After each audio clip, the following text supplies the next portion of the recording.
Bueno, esos son Lorena y Paulino. Ellos se van a presentar mucho mejor de lo que yo les voy a presentar a ellos. La verdad es que es súper interesante. Paulino también tuve el placer de tenerlo en algunas orillas y se le despertó el tema de lo que está haciendo hoy. Y bueno, Lorena también, ¿hace cuánto? ¿5 años? Sí, puede ser que ande por ahí. 5 años ya que la tuve también por clase. Y bueno, ahora hacen unos proyectos en conjunto que la verdad es que están chulísimos y desde dónde llegan, de dónde parten y lo que terminan de presentar es una de las cosas a futuro que vamos a ver. Entonces, todo eso. Muchas gracias, Javier. Somos Lorena Fernández, artista y diseñadora de entornos 3D, y Paulino Dueña, piloto de drones profesional y director de la operadora de drones Malaquer. Y hoy venimos a hablar de fotogrametría con drones y retopología de modelos 3D para visualización en VR. Bien, para comenzar, ¿qué es la fotogrametría? Ya que puede que no todos estén familiarizados con este concepto. La fotogrametría es una técnica basada en la geometría prismática, mediante la cual podemos obtener modelos 3D en base a fotos bidimensionales, es decir, fotos RGB que podemos sacar con cualquier dispositivo que tenga cámara. Ahora, esta presentación va a estar basada en la fotogrametría con drones y el distinto proceso para obtener un gemelo digital y después su posterior procesado mediante retopología. Ahora bien, ¿cuáles son los procesos para obtener un modelo con fotogrametría? Esto se comparte en todos los programas de fotogrametría. El que yo empleo y en el que me voy a basar es el de Reality Capture, que es un programa de fotogrametría del ecosistema de Epic, con el que estáis todos más que familiarizados. El primer paso de un vuelo de fotogrametría con dron es la planificación de vuelo, ya que hay que seguir una serie de parámetros. El vuelo básico para fotogrametría es el de grid, es decir, el de rejilla, como se puede ver en la imagen. Esto asociado a unos parámetros. Lo más importante al realizar fotogrametría es el overlap de imagen, es decir, la superposición de una con otra, ya que el programa debe de ser capaz de identificar una imagen que esté junto a otra al mismo tiempo, como si estuviéramos realizando una panorámica. El siguiente proceso es, por supuesto, la captura de imágenes. Es recomendable siempre hacerlo en RAW para poder obtener la mayor cantidad de calidad. Y después, por supuesto, un control de calidad, ver que todas estas imágenes han cumplido con los criterios. Si estamos realizando un levantamiento de fotogrametría normal al uso, por ejemplo, para topografía, con esa rejilla en 90 grados es suficiente, pero cuando realizamos levantamientos de modelos 3D, además de esa rejilla en 90 grados, hay que realizar vuelos en 35 grados para obtener también lo que es la imagen de la fachada y la vertical, y después ir en detalle y capturar esos pequeños espacios que no han podido capturarse con la misión de vuelo automatizada. Bien, ahora voy a hablar de los pasos, el workflow que habría dentro de un programa de fotogrametría. El primer paso siempre es el mismo, que es el de orientación de imágenes. Esto no es más que, tras introducir las imágenes en el programa, que el programa identifique respecto al objeto dónde se han tomado esas imágenes. Va a establecer la posición y ángulo de cámara.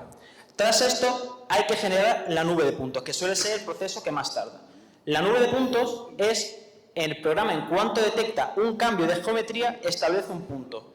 Cuanto más puntos, más definición tenga esas imágenes, más o menos densa será esta nube de puntos. El siguiente paso, tras generar la nube de puntos, es unir estos puntos. Al unir los puntos obtenemos lo que todos conocéis, que son los triángulos.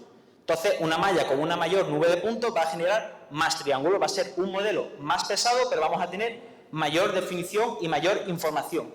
Y por último, es generar la textura, que es darle color, ya que esta malla no tiene ningún tipo de color. Pero al proyectar la textura ya tenemos lo que viene siendo un gemelo digital al uso. Lo que ocurre es que este gemelo digital suele tener una ingente cantidad de triángulos, y esto realmente no es utilizable en ningún motor gráfico porque no lo soportan los dispositivos y no es viable el peso que tiene. Es ahí cuando entra en juego la retopología.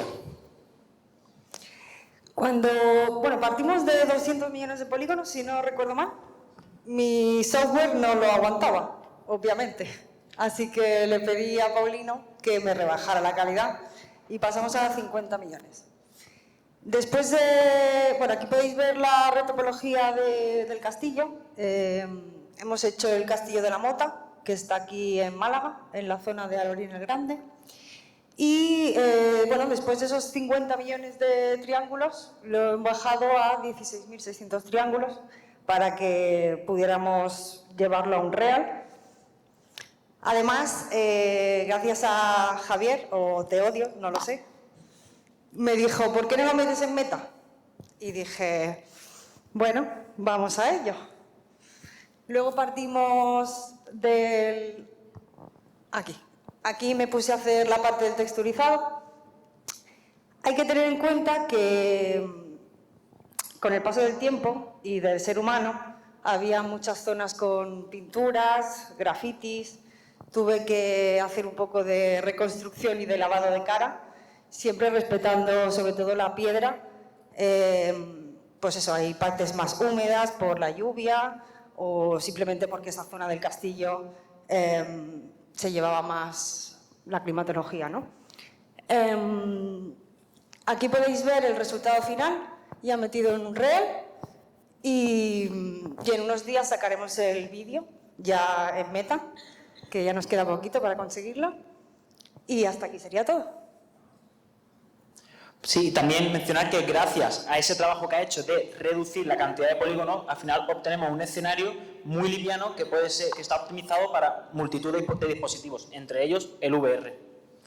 Y con esto finaliza. Muchísimas gracias por vuestra atención.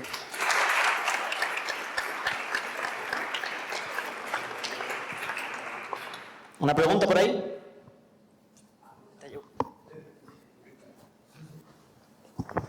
¿Hacéis algún tipo de procesado en la textura de color para eliminar la iluminación del entorno? Es decir, un día soleado se va a ver el sol, la sombra, etcétera, y para integrarlo en el motor gráfico interesa que se pueda cambiar la luz. En ese sentido, efectivamente, para hacer la fotogrametría sí que es mejor los días por ese tema, ¿no? Por las sombras que se quedan en una parte del castillo. Lo que tuvimos que hacer es la limpieza de la textura, en ese caso. Eso es una pregunta muy interesante, ya que siempre que tengo un trabajo de fotogrametría con el dron, rezo porque sea un día nublado. No una mala climatología, pero rezo porque sea un día nublado, es decir, tengo una iluminación homogénea y no proyecta ninguna sombra. Y eso sería lo idóneo para realizar un proyecto de fotogrametría, sí.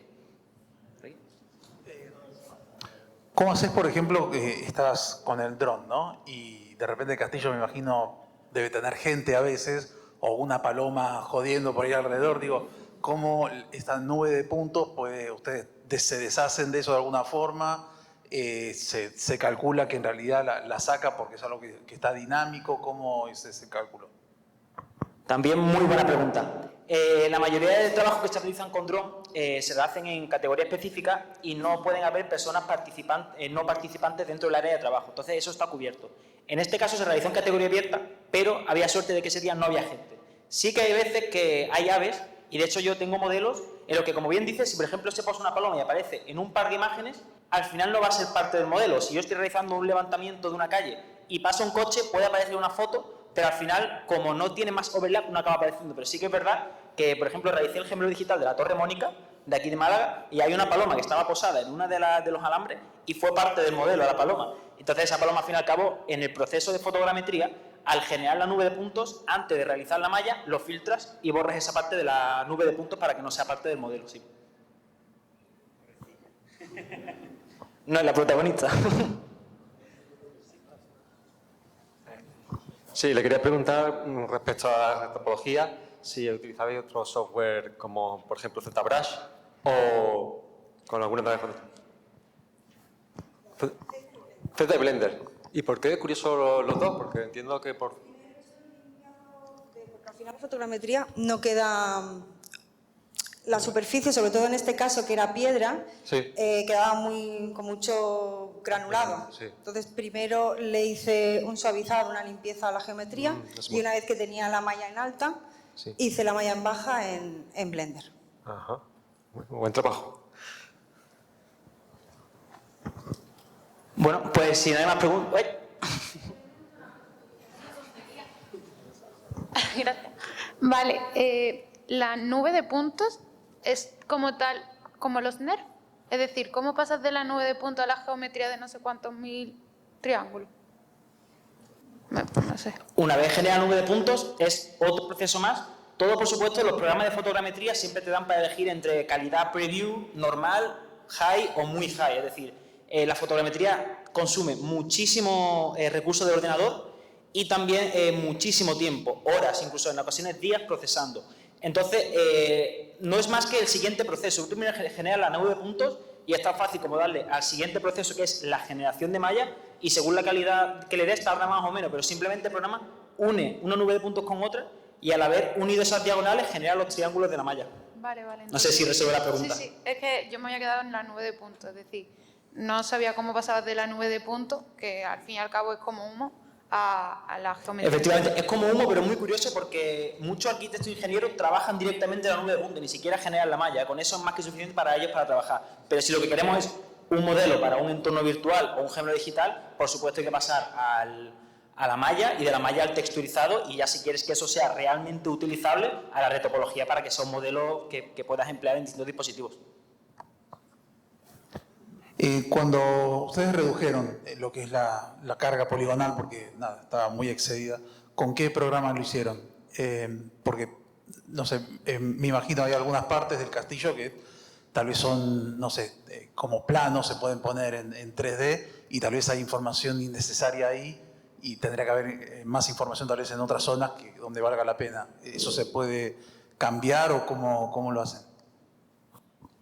Respecto al programa, ese downscale que se llama, se hace dentro del mismo programa, y es que al generar la malla, la fotogrametría, hay mucha gente que lo conoce y la infravalora, pero es increíble la definición de detalle. Es decir, en el modelo original de 200 millones primero, cada ladrillo tenía textura y entre ladrillo y ladrillo hacía la hendidura hacia el cemento. Es alucinante. Entonces, como bien dices, eso es una información completamente inútil si lo que queremos es un motor gráfico, que eso no es usable y al fin y al cabo no es... Al usuario le da igual que tenga esa hendidura. Al fin y al cabo, si tú tienes una pared recta con una textura que dé la sensación, es más que suficiente. Entonces, dentro del mismo programa, después tienes opciones para reducir esta capa de triángulos. Esto simplemente se hizo para poder llevarlo a su programa y ya es ella la que de verdad se encarga de que sea lo justo. De hecho, no había demasiada calidad en la pantalla, pero hizo un trabajo excelente y se puede ver perfectamente las geometrías ya tras la retopología, y te das cuenta de que no es tan necesario esa calidad de triángulos que ofrece el primer modelo de fotogrametría. Bueno, pues si no hay más preguntas, muchísimas gracias por vuestra atención. Gracias.